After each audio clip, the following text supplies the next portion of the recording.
ओम नमः शिवाय। श्रावण शिवरात्रि व्रत की हार्दिक शुभकामनाएं आप सभी को फ्रेंड्स।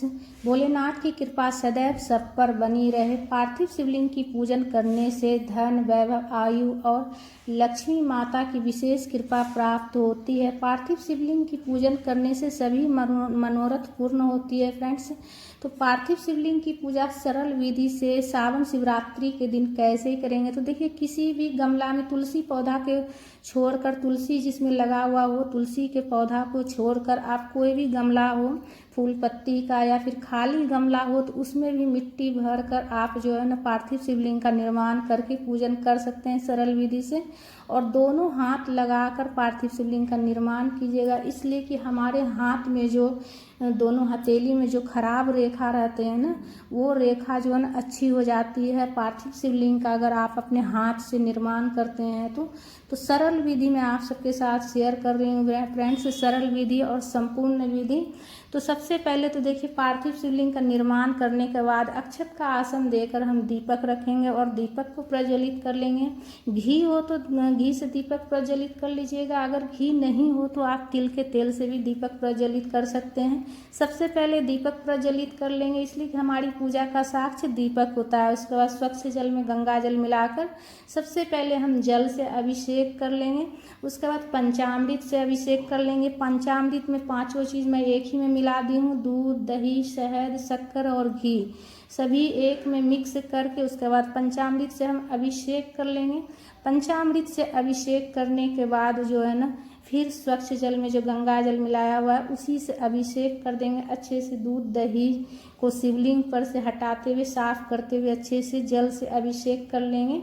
उसके बाद देखिए वस्त्र के स्वरूप में कलावा समर्पित कर लेंगे। बिल्कुल सरल विधि में आप सबके साथ शेयर करूँ फ्रेंड्स। अगर आप व्रत करते हैं तो भी इस विधि से आप पूजा कर सकते हैं, और अगर आप व्रत नहीं करते हैं तो भी आप पूजा कर सकते हैं। अगर आप व्रत कीजिएगा तो आप जो है ना रात्रि में पूजा कर लीजिएगा, करीब वही संध्या बाती के समय, रात में जब संध्या बाती देते हैं ना घर में, उस टाइम आप पूजा कर लीजिएगा। और उसके बाद देखिए शिवलिंग में अभिषेक करने के बाद वस्त्र के स्वरूप में कलावा समर्पित कर लीजिएगा, जनेऊ समर्पित कर लीजिएगा, पीला वाला चंदन से या फिर सफ़ेद चंदन से तिलक कर लीजिएगा और लाल वाला चंदन से भी तिलक कर लीजिएगा। इसलिए कि जो है ना शिवलिंग में पूरे शिव परिवार होते हैं, तो गणेश जी का भी ध्यान करते हुए लाल चंदन समर्पित कर लीजिएगा। पार्वती माता का भी ध्यान कर लीजिएगा। शिवलिंग में पूरे शिव परिवार होते हैं, तो पूरे शिव परिवार का ध्यान करते हुए आप पूजा कीजिएगा।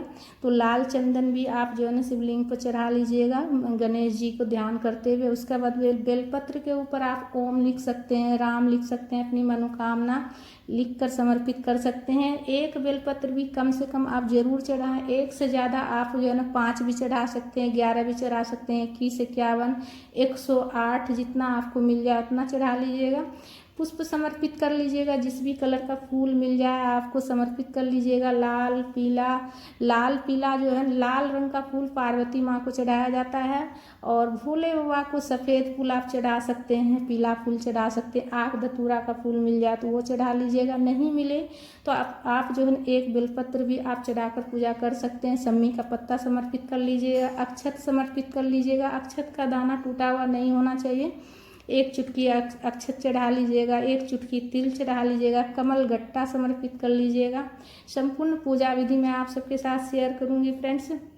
और इस विधि से आप व्रत करते हैं तो भी, आप व्रत नहीं भी करते हैं तो भी आप पूजा कर सकते हैं। किसी भी फल का आप भोग लगा लीजिएगा। अगर आप व्रत करते हैं तो आप शाम में पूजा कीजिएगा, और अगर आप व्रत नहीं करते हैं तो सुबह में ही आप पूजा कर लीजिएगा। अगर आप व्रत नहीं कीजिएगा तो धूप प्रज्वलित करके धूप भी दिखा लेंगे, और गमला में ही हम धूप को भी हम दीपक के पास ही रख देंगे। उसके बाद पूजा में कुछ दक्षिणा भी रख लीजिएगा, इसलिए कि हमारी पूजा में अगर कुछ कमी रहती है तो दक्षिणा रखने से उसकी पूर्ति हो जाती है। उसके बाद भोग लगाने के बाद, दक्षिणा देने के बाद, उसके बाद मुख शुद्धि के लिए पान समर्पित कीजिएगा प्रभु को।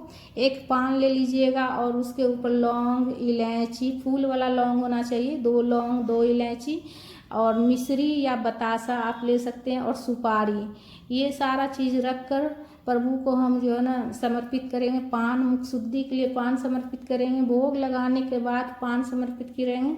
तो आप मीठा पान भी आप जो है ना मार्केट से लाकर बनवा कर चढ़ा सकते हैं, या फिर इस तरह से आप सरल विधि से पान लाकर उस पर सब सारा चीज़ रख कर आप चढ़ा लीजिएगा। उसके बाद जो है ना हम आरती करेंगे।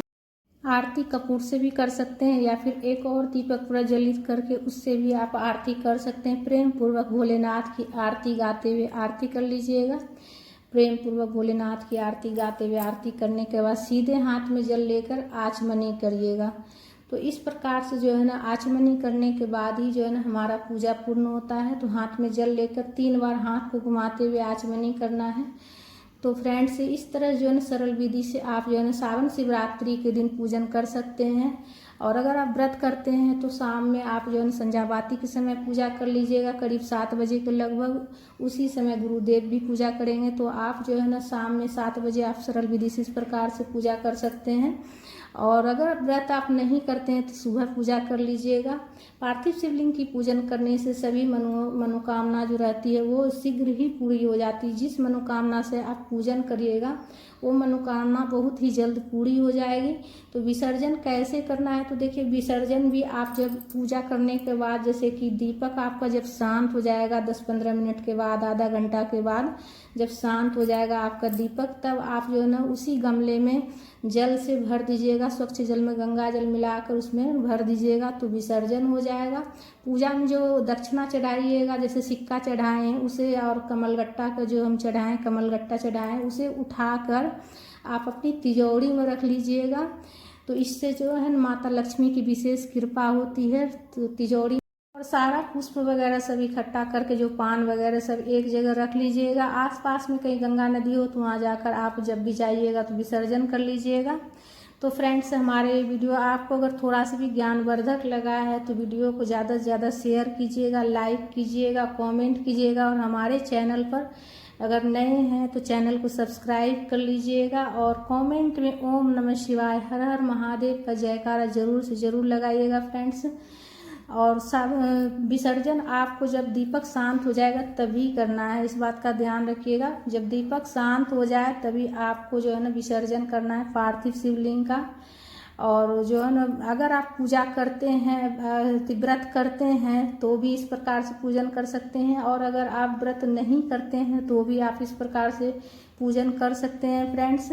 ओम नमः शिवाय, हर हर महादेव।